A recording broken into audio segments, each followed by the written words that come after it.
Views expressed on this program are those of the producers and individuals appearing on this program and do not necessarily reflect the views of the Sun Prairie Media Center staff, its video service providers, or the staff and elected officials of the City of Sun Prairie.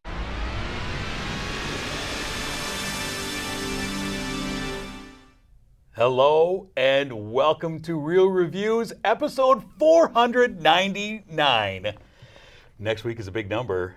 But this week, I am so excited to be joined by our good friend, Miss Kate Sadler. Hello. Welcome back. Hi, I didn't realize it was episode 499. That's kind of crazy. I'm like the pre-500 episode. You are, I guess they would call that the penultimate. I don't know. The last of the 400s. Oh my gosh, I'm so special. There you go. Yeah. Exactly. And we're here for our holiday special. We got a bunch of movies to talk about. 3 movies that we saw on the marquee and 1 streaming film. Mm-hmm. We're both very excited for this show. Yes. I reserved this one. We don't know what each other thought of these movies, but we're excited. So yeah. Let's dive right into it, what we have on the marquee this week. And I'll get it started with the newest animated film about those trolls. It's trolls band together. In a flashback, we see that when Branch, voiced by Justin Timberlake, of course, when Branch was little, he was in a boy band. He was the youngest of 5 brothers who performed under the name Brozone. One brother pushed them constantly in search of the perfect family harmony, which ended up leading to them breaking up and all going their separate ways. In the present, meanwhile, one of those brothers, John Dory, returns, surprisingly, in search of Branch to help him rescue their brother Floyd from the clutches of 2 teenage wannabe pop stars, Velvet and Veneer. They are using Floyd's troll essence to give them temporary abilities to sing and entertain, but it is draining his life essence. So Floyd is held in this diamond container that only, the perfect family harmony can break, luckily. And Branch at first resists, but soon he, Poppy, John Dory, and Tiny Diamond, voiced by Kenan Thompson, of course, are off on a road trip to find the other brothers and rescue Floyd. And along the way, Poppy meets someone from her past that she didn't know existed, Viva, another troll, voiced by Camila Cabello. She reveals herself to be important to Poppy, but the lesson we learn in this sometimes is sometimes the ones you love hurt you too. And so the trolls, the brothers, a couple of Bergens, they all converge on these wannabe pop stars, and the action is on. And there's lots of boy band jokes, lots of puns containing all the 90s boy bands, right? That's got to be there. The NSYNC guys show up to offer some voices, not to the troll brothers, but to others. And a lot of kind of inside digs at Justin Timberlake's boy band fashion stylings. Yes. Back in the day. But most of all, it's a big, colorful Trolls movie. I am very happy that it definitely does not take itself seriously, which is good for a Trolls movie because it's a bunch of trolls. Like, it's not going to be serious. Yeah. It's a kid's movie. Like, but the humor, like, I don't think I watched Trolls World Tour, which was the second one. Yeah. I watched the first one because, like, everyone and their mothers watched the first one. Right. So...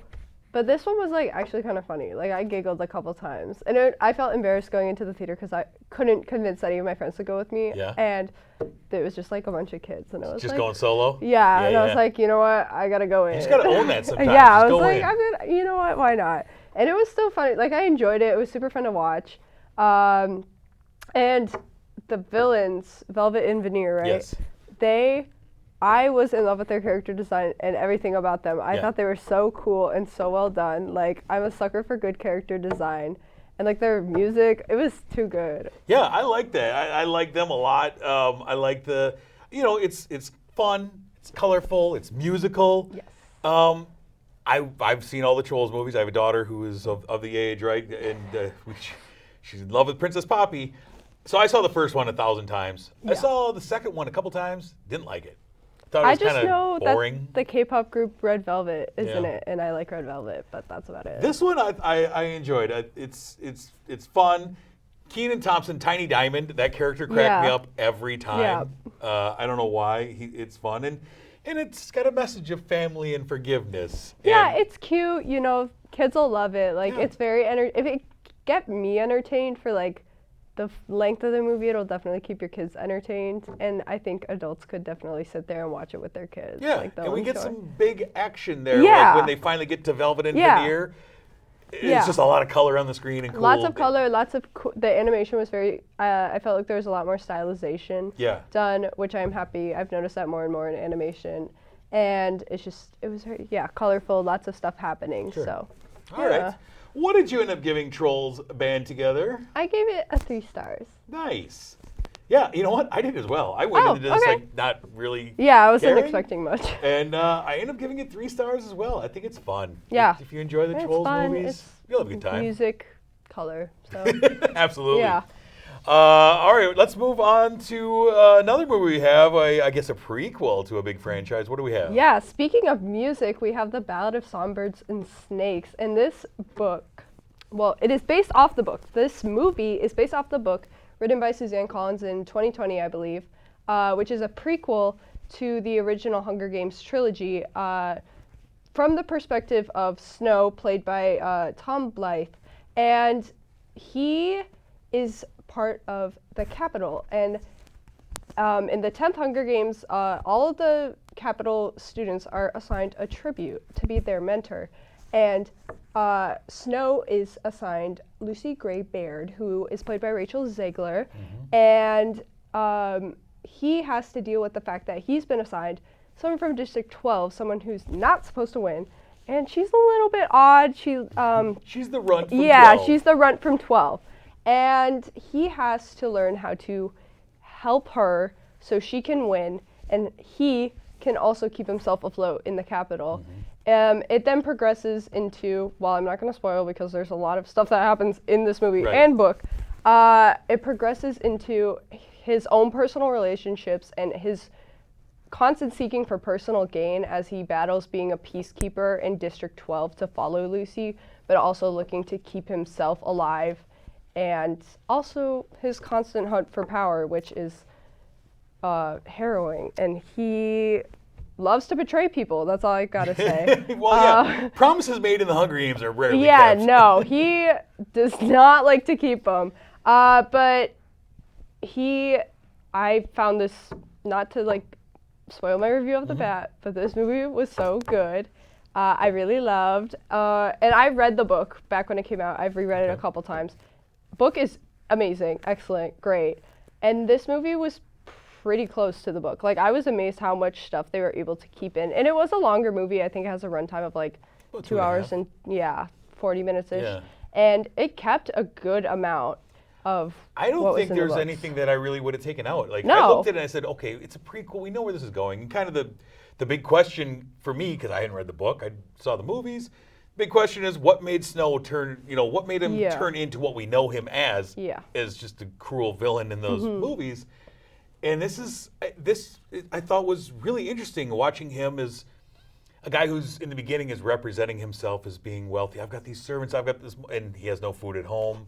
Yeah. He's desperate to try and get this prize. Grandma and cousin, And then the Viola Davis character and the Peter Dinklage character kind of move the prize and like, no, actually, if you want it, you need to do money, this. Actually, I decide if you get that or not. Right, and so his kind of desperation, and you start to kind of question his motivations with Lucy Gray's character. Like, is he actually a nice guy? Does he actually care about her? Or is it just ulterior motives? Yes. And I like that, and it felt to me like we watched the transformation from Anakin to Vader. In 2 hours and 40 minutes. Sure. And almost a better telling of that story than we got in 3 movies in Star Wars. To be honest, yeah. And I think a lot of, his own personal gain and how he treats the people is definitely with Lucy Gray, but also his friend, Sejanus, and who is played by Josh Rivera, and his performance was really good too. Just putting that out there. Yeah. All the actors' performances I was wowed by. And my friend saw it before I did. And they were like, oh, there was a little too much singing. And I saw it, and I thought the music aspect was fabulous. I loved it. I mean, you get Rachel Zegler. Yeah. Like, she gets introduced, like, when they're showing the tributes, and she gets up and she starts singing. I go, well, of course Rachel Zegler's going to sing. She's the titular songbird. No, literally. Right? It's a ballad of songbirds and snakes. It's in the title. She's got to sing. You're gonna get in the book, she sings. Like, we get the lyrics. And the actual Hunger Games take place, like, in the middle of this film. There's a lot that happens after. Yeah. Oh my gosh. But I thought that there was a lot of character development leading up to that, and a lot of character development that came after the Hunger Games. Yeah. You look. I mean, I remember looking at my phone, and it's kind of things are starting to wrap up, and I'm like, wow, there's still a lot of movie left. Like, Yeah. where's this going? And they don't just rush an ending. I really enjoyed it. And I thought Viola Davis as Dr. Volumia Gall was terrifying. As this venomous villain. Like, she's terrifying. I loved her so much. I thought, like, it just was done so well, and I think it's a lot because Suzanne Collins is such a great writer for her movies and her books. And, like, it was just, everything felt perfect. And I'm someone who, like, I kind of sit there and I can tell if a movie's dragging on and stuff, and it felt like not long at all, like for a longer runtime. It's a good story. It was so good. So here's the thing. So my daughter got really into this. She went to go see this with me. She watched all 4 of the Hunger Games movies, right?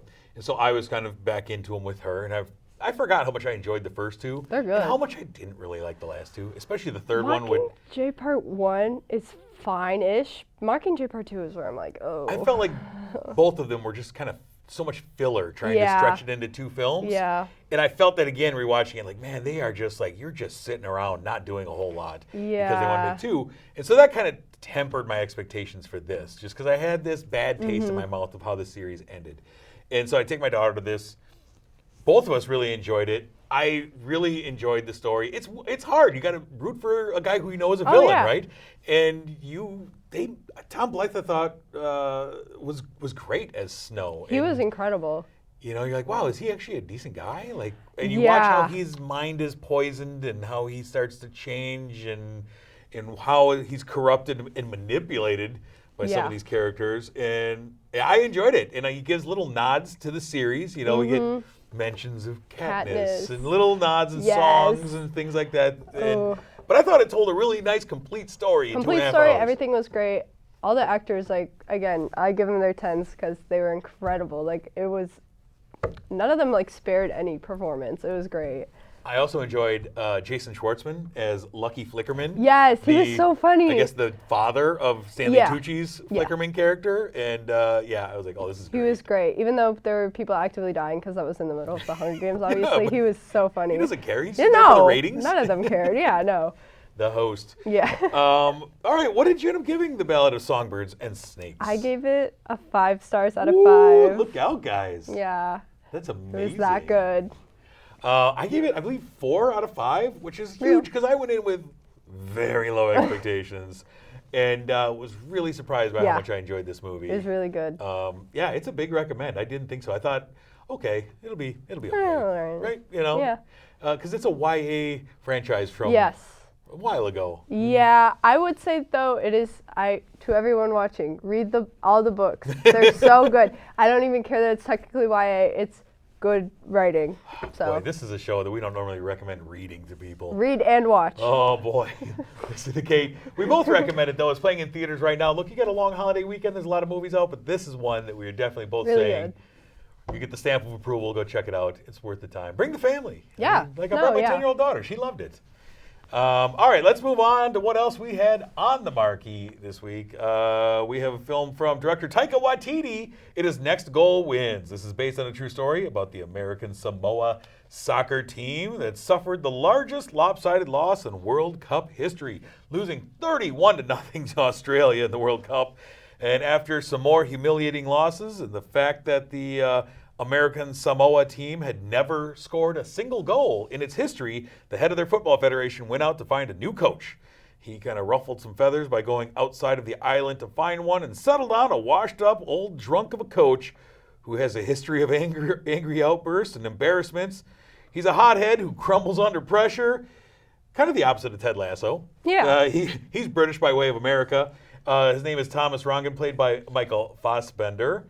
And there's the obvious cultural differences in here of this British guy from America, soccer coach, going to the small island of American Samoa and a notoriously terrible soccer program. And he takes this ragtag bunch of players who are all characters. And he doesn't understand their culture, and he feels like he's too good to be there. And there's a real disconnect between coach and players, especially when their star player Jaya, who is a trans athlete living life as a woman. I believe they refer to her as Fafa Finn, is what they refer to her as an athlete. Yep. And he has 1 month to shape them up before World Cup qualifying. And there's training montages. There's coach and players going out, recruiting players from all over Ireland and trying to make them believe in themselves. Meanwhile, the coach has to learn to believe in himself despite disappointments in life and accept the lessons that they are trying to teach him. And I don't know if you've ever seen this movie, but this movie felt so much like Cool Runnings to me. I've never seen Cool Runnings. The Jamaican bobsled movie Oh. about the true story about the I've not notorious seen it, but now I Jamaican know. bobsled Yes. team who were the laughing stock in the Winter Olympics, the first Jamaican team in the Winter Olympics. Yes. And Coach John Candy played the coach who came in and Shaped turned them around. A lot of themes with this one. Yes. But first off, I think I know you're a Taika Waititi fan, right? I do, but with a heavy heart, I have to say I was kind of disappointed by this movie. Okay, talk about it. Why so? Because I've watched pretty much all of his films. He's known for his humor and like how he balances it with the themes of his film, and it felt kind of unbalanced in this movie. Like I felt like it wasn't utilized as well as he usually does to like actually give an impact. Like there was not really any, like the humor didn't really have too much meaning behind it, which I was like, that doesn't really make sense for what he does. Like there's always a reason for why he would do that in his directing. So I was just always super confused about that.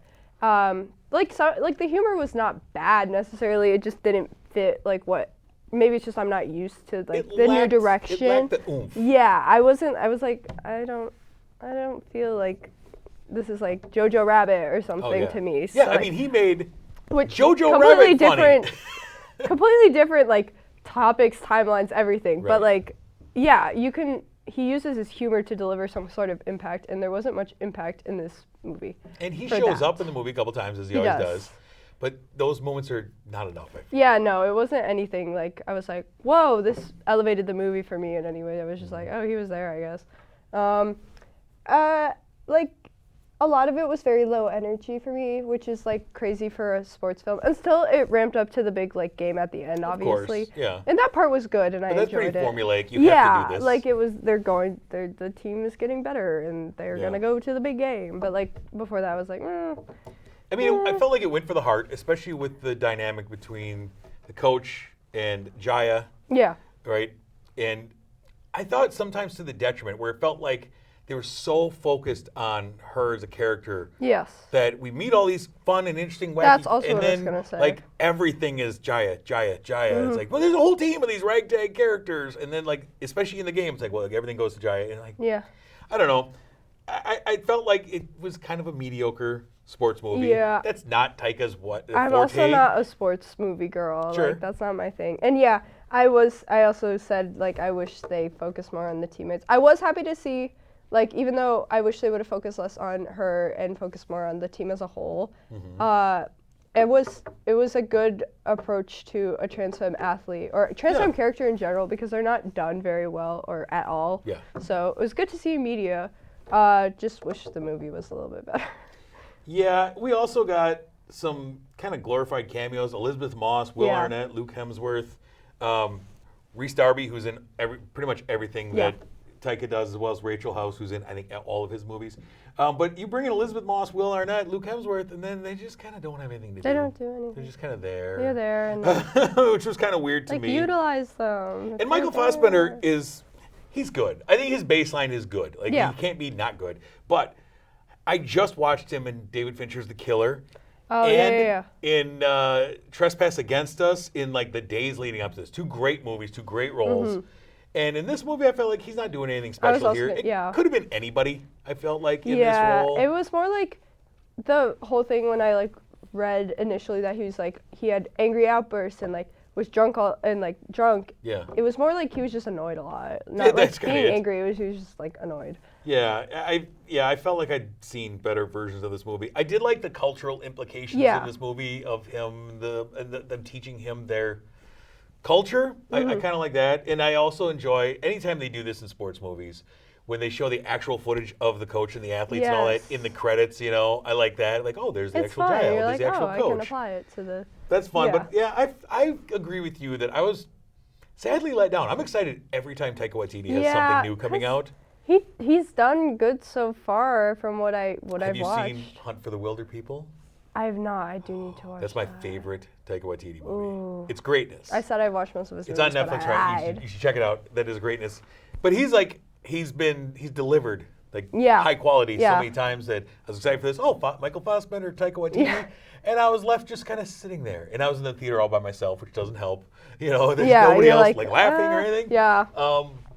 I was a bit let down as well. So Yeah. interested to see what you gave Next Goal Wins. I gave it a 2.5 stars. Oh, we are right. We are simpatico today. Yeah, I Kate. know. Wow. I gave it 2.5 as well. It's just Yeah. it's a an movie. okay movie. Yeah. Yeah. See it if you like sports movies. If Yeah. not, then like. Or go watch You Cool can go see Runnings. it. That's a fun one. That's Yeah, that actually is got good. real comedy in it. All right, let's move on to our streaming spotlight, where we turn to, I believe, are we on Peacock? I think Peacock. Yes. Yes. Where we have Please Don't Destroy, The Treasure of Foggy Mountain. This is a film from the trio from Saturday Night Live, known as Please Don't Destroy. They kind of picked up the spot vacated on SNL by The Lonely Island, creating digital shorts that mostly take place in the small office at SNL that they share and feature absurd premises. And this is their attempt to tell a feature-length story. We have Martin Herlihy, John Higgins, and Ben Marshall. They play Martin, John, and Ben. Easy enough. They're three 20-something-year-old friends who are struggling to grow up. They're goofballs who dream big, if unrealistic, dreams. Ben's father, Farley, played by Conan O'Brien, owns a local hunting and fishing store called Trout Plus. He wants Ben to grow up and be able to take over, but doubts that will ever happen. The guys all work there, and one of their joys is drinking hard seltzers and getting into the squirrel suits to fly around. Martin has a girlfriend who he's afraid of losing, so he pretends to be a good Christian boy, get baptized so she doesn't leave him. And the guys are fed up with their lives and lack of futures and decide to go off on an adventure to find, well, the titular long-lost bust of Marie Antoinette, the treasure of Foggy Mountain. It's hidden in the woods somewhere. It's worth $100 million. The adventure isn't anything crazy, but the people they meet along the way are. They meet a sassy hawk, two female park rangers who are also after the treasure, and ultimately a crazy cult led by a guy named Deech Nordwood, played by Bowen Yang. And I was obsessed with the cult and everything because I don't know if you've ever watched the TV show Yellow Jackets, but like the whole cult, I was like, I felt like they stepped right out of Yellow Jackets. I was think like, it was whoa. kind of a take on that. Yeah, I was like, whoa, okay, I didn't know that was Yeah. here, but yeah. No, I found this movie pretty fun. I like a good comedy, fun movie where they go do stuff. Like, if you do stuff and I'm entertained, then I like it, which is ultimately how I feel about this movie. Like, they went, they did things, it was funny, I giggled, I had fun, yeah. Yeah, I kind of like their kind of absurd comedy. Now, these guys are known for making like 3-minute shorts. Yes. And I was kind of wondering how this would work. And it did feel like they kind of just wrote like individual scenes kind of and tried to find because like the adventure they go on, it's nothing special. It's just a way to get to when we meet these people and we get to there, and different things. But I like that everyone kind of has their weird things. Like Martin has a weird nut aversion that is played up for no reason weird. Ben's creepy bird call that sounds like a guy screaming. And John has this weird dynamic with one of the park rangers that I thought was kind of funny. And the skin masks that the cult uses. Yes, I thought that was also skin really masks funny. are terrifying. That was really funny. I do agree with how they wrote it. I definitely think it would have been good as like a TV series with like longer episodes if they wanted to like do more long form content. Yeah. But like it was still good as a movie. Like it wasn't bad. No, I think the story was kind of nothing, but I thought the comedy worked.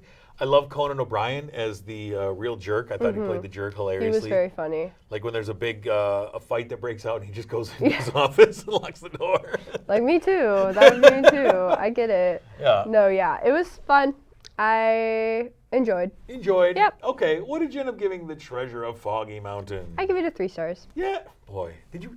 Did you give it a 3 stars? I gave it 3 stars as well. Yeah. No way. Why not? That's crazy. Kate, Wow. We're sharing a brain this week. Yeah. Kind of scary. Fun stuff. That's over on the Peacock channel app if you want to check that out. All right. Well, let's talk about some things that are coming soon because we are rolling into December. very soon. Oh. Next week is December. So December 1st, we have some films. If I can get my sheets to separate. December 1st, we have some films coming out. First, in theaters, it is Godzilla -1. It's a Godzilla movie set in the 1940s. It's Toho's newest Godzilla film. Post-war Japan is at its lowest point, trying to rebuild from the events of World War II, when a new crisis rises from the sea, born from the atom bombs that ended that war. This looks like a really fun Godzilla movie. I don't keep up on all the Godzilla. I get turned around on some of it. Never watched it. I just know there was the one where, was it like Planet of the Apes? But it was Kong.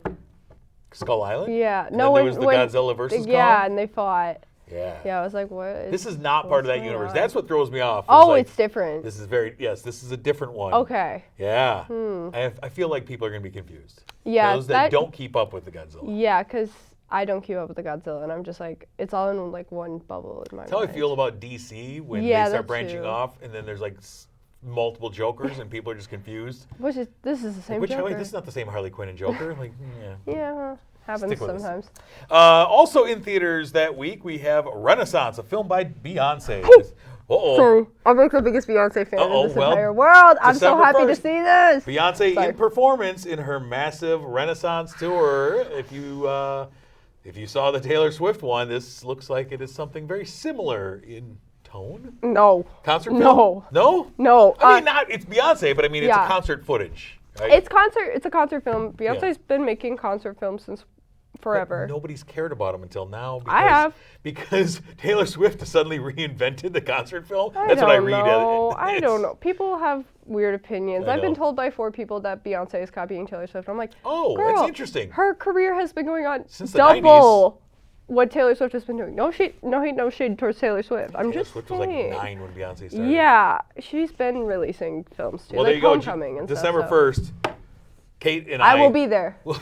I will be there. Yeah, we'll be there. Probably. And then also on the big screen, we have Silent Night. This is John Woo's new wild action film starring Joel Kinnaman as a grieving father exacting Christmas revenge on a ruthless gang. This looks like wild action. Oh, no, I'm thinking of the one with David Harbour, Violent Night, good stuff. That's a Christmas classic. I never watched it. Oh, well, you know what? It's that time of year. You start hauling out the Christmas movies. Violent Night should be on your schedule. I do like David Harbour. He's great. Over on our streaming platforms, Prime Video, we have a film called Candy Cane Lane. A man played by Eddie Murphy is obsessed with winning his neighborhood Christmas decorating contest and makes a deal with an elf to help him win. But the elf brings the 12 days of Christmas to life, and a lot of chaos ensues. Interesting. And then lastly, over on Netflix, we have a film called May December, which is a dramedy starring Julianne Moore and Natalie Portman. I like both of those. They're great actresses. I love Natalie Portman. So that's over on Netflix. I have to tune into that. This is all happening December 1st. Before we move any further, we want to thank our sponsor, though, Marcus Theaters, the Palace here in Sun Prairie. There are so many films being shown at the Palace right now as we roll into the holiday season. The strikes are all over. Movies are going to be pouring out. And what better way than to sit in a dream lounger. And as we get these cold winter months coming, you get into one of those black ones. You hit the button. It warms your seat for you. Wait, what? Oh, yeah. The black dream loungers have I didn't know we got butt new warmers. ones. Are they in the big theaters? Some of them. In the bistros, if it's a black one and not a red one, that one's going to heat your butt up. I've only Push that been little to blue the, button next to your hip. To the right side as of recent, so they probably don't have one. Well, now you know. There. Look, you're learning so much tonight. I'll keep an eye out. I love it. So thank you again to the Palace for sponsoring this. Next week, it's going to be a lot of fun. Like I said at the top of the show, next week is episode 500, our 500th consecutive week of programming. Never missed a week. It's going to be a lot of fun. I'm going to be joined by Steve Sabaki to help me celebrate that. And we're going to be talking about some films such as Disney's Wish. We also have Ridley Scott's Napoleon. We have A24's new film Saltburn. And over on the streaming services, we have Melissa McCarthy's new film Genie. That's all going to be happening next week. So we hope you tune in and help us celebrate a big number for us. So, Miss Kate Sadler, thank you for joining me. Yes, of course. I was thrilled to discuss Hunger Games. I was like, this will be my film I want to talk about, besides Barbie. So, we get a lot of, anytime you come on, we get messages from people like, Kate's my favorite. Oh, Kate's my favorite thank you. host. So you have fans out there. Thank you to all my fans. I couldn't be here without you guys. So. Here's your trophy. Yes, of course. #1 real reviewer ever. I love it. All right, well, to all of you, enjoy your Thanksgiving holidays. Enjoy your time with family. Until next week, though, I'm Jameson. I'm Kate. Enjoy some turkey. Bye.